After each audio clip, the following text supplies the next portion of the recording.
அமெரிக்காவுடன் ஒரு சிவில் அணுசக்தி வர்த்தக ஒப்பந்தத்தில் கையெழுத்திடுவதன் மூலம் மலேசியா மற்ற நாடுகளில் இருந்து தொழில்நுட்பம் மற்றும் மின் உற்பத்தி நிலைய வடிவமைப்புகளை அணுக முடியும் என்று எரிசக்தி மாற்றம் மற்றும் நீர் உற்பத்தி அமைச்சரும் துணை பிரதமருமான ஃபடிலா யூசுப் தெரிவித்துள்ளார்.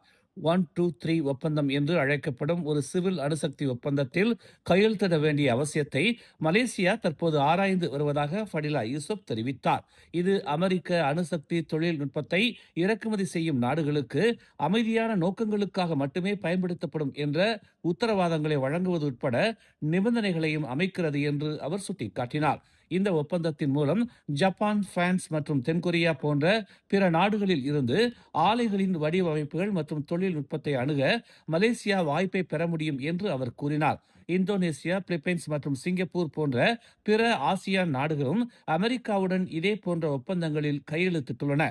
மலேசியா மற்ற நாடுகளைச் சேர்ந்த சப்ளையர்களுடன் கையாள்வதாக இருந்தாலும் அமெரிக்க அரசாங்கம் நிபந்தனைகளை விதிக்க அல்லது ஏற்றுமதி உரிமங்களை விதிக்க இன்னும் உரிமையை கொண்டிருக்கும் என்று அவர் தெரிவித்தார். மேலும் செய்திகளை தெரிந்து கொள்ள தமிழ் மலர் இணையதளம், தமிழ் மலர் செயலி மற்றும் மலர் டிவி யூடியூப் சேனலை வலம் வாருங்கள்.